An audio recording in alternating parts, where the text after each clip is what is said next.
before I start this video, I just want to tell you guys that I am okay. Everyone is okay, everything is okay except for my car.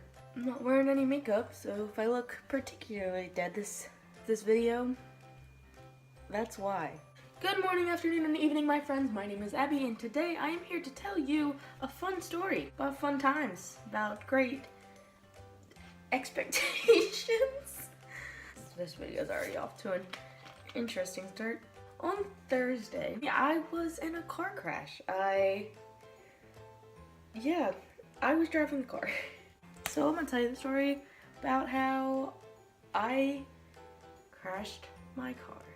So I was going off to work, you know, like in my cute little Chick-fil-A work uniform, and listening to Beauty and the Beast and getting lit to some Gaston and, you know, my normal every Thursday stuff, right? For about like 0.2 seconds, no idea how it happens, but it happens. I'm just out of it. Like, I can't remember. When I look back, I can't remember what happened. I don't know how it happened. But what I do know is that when I came to from whatever, I was about 2 feet from a mailbox. I know, you're probably thinking like, oh my gosh, Abby, you just hit a mailbox. This is such clickbait. Abby, why are you like this? This is literally just, you hit a mailbox. It's not a car crash, it's a little thing. no. I hit the mailbox, trying to avoid it. It hit my front headlight, and in attempts to miss the mailbox, I had swerved the car, and I overcorrected. And if you don't know what overcorrecting is, it's some weird confusing thing basically saying that you swerve your car way too much and you end up going out of control. I overcorrected to the left, and I ended up on the wrong side of the road. Now at this point, my wheels are squealing, so out of just sheer scared, I just closed my eyes and tried to go back to the other side. And in this quick jerk to, you know, go back onto the side I'm supposed to be, my car completely just flips. And this is where, you know, the term car crash comes in. Once my car flips, I'm in the driver's seat, it's flipped onto the passenger side. So I'm literally sitting in my seat, buckled up, dangling, and just staring at the road. And I really wish I could put this into your minds, because when it hit me that I was just dangling there, it all hit me at once. A car had been coming in the other lane, and he stopped about 50 feet in front of me, and he had just stopped for a few seconds. And this was the few seconds that took me to realize what had happened, for me to realize this isn't a dream, I just flipped my car. So once I realized what had happened, it's gone through my brain, and I'm like, wow, that happened. I just did that. I start hyperventilating. I literally do that for like a solid minute or two. And then as soon as the guy opens his car door and I realize that this is happening, I scream. I'm a loser. I'm a big baby. So I let out the scream, and then I just started sobbing hysterically. Like, tears running down my face, I can't even control my facial muscles, like covering my eyes, covering my head, like just freaking out, like trying to like assess where I am at the moment. So this nice man, Good Samaritan, came from his car over to mine, and there was a small hole about this big in my windshield from where it had caved in on itself. The guy leaned over and he was like, "Are you okay, miss? Are you okay? Like, what happened? Are you okay?" And I was like, I'm just screaming like, "Yes, I'm okay. Can you please call my mom?" Like, this whole time I'm just screaming for someone to call my mom, because I wanted my mom to be there and I wanted her to come get me. And so eventually, I don't know how much time had passed, but these 2 other people arrived on scene who weren't first responders, who weren't police or officers. They were just Good Samaritans. I suppose they were probably behind the other guy's car, who had also stopped. And so these people come over to me again. "Are you okay? Are you okay? What happened? What's wrong?" Like, and then me just, "Someone call my mom." I can't reach my phone because my phone had fallen to the floorboard of the passenger side. So obviously, since I was hanging by my side, I couldn't reach it because I got short little arms. And they're trying to get me out of my seat, but I'm crying even more because I was too scared to unbuckle my seatbelt because I thought I'd just fall straight down. I finally start to give my number to one of the Good Samaritans, and they end up walking away after I give the area code saying, "Hold on 1 second, I don't have any reception."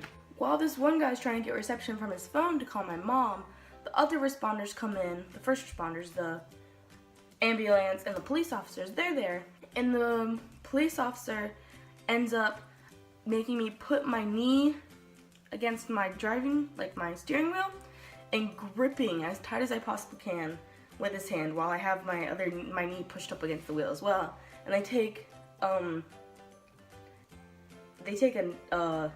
what's the word? They take a Swiss Army knife and they just cut my seatbelt.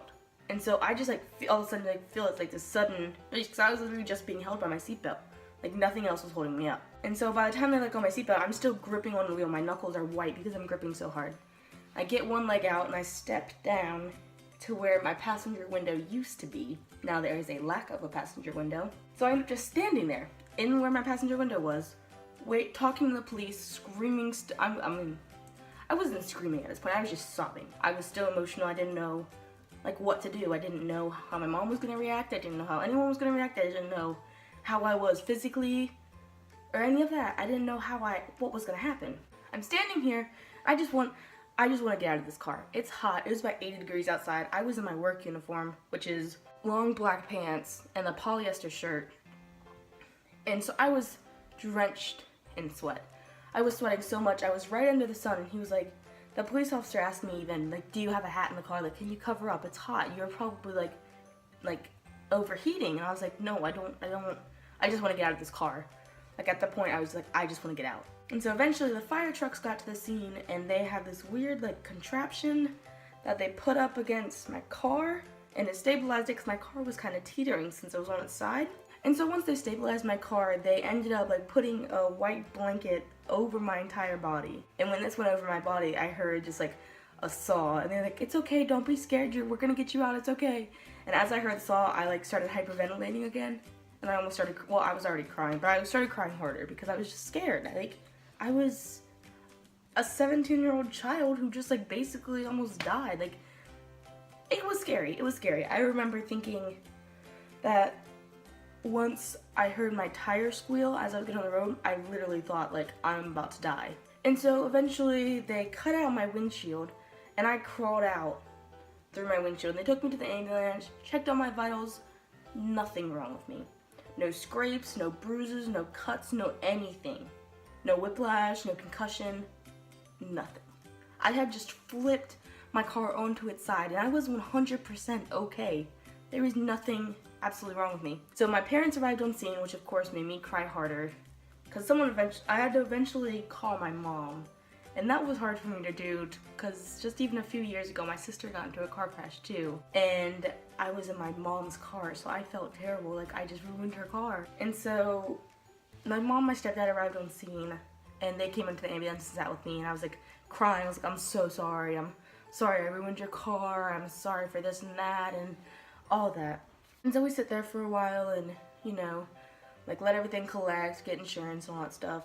And I literally just walk out of the ambulance with my parents and go back home. And this was only like Thursday, Friday, Saturday, Sunday, 4 days ago. This happened 4 days ago, and here I am making a YouTube video. But yeah, I guess I was a very lucky person to be standing here today after all that happened.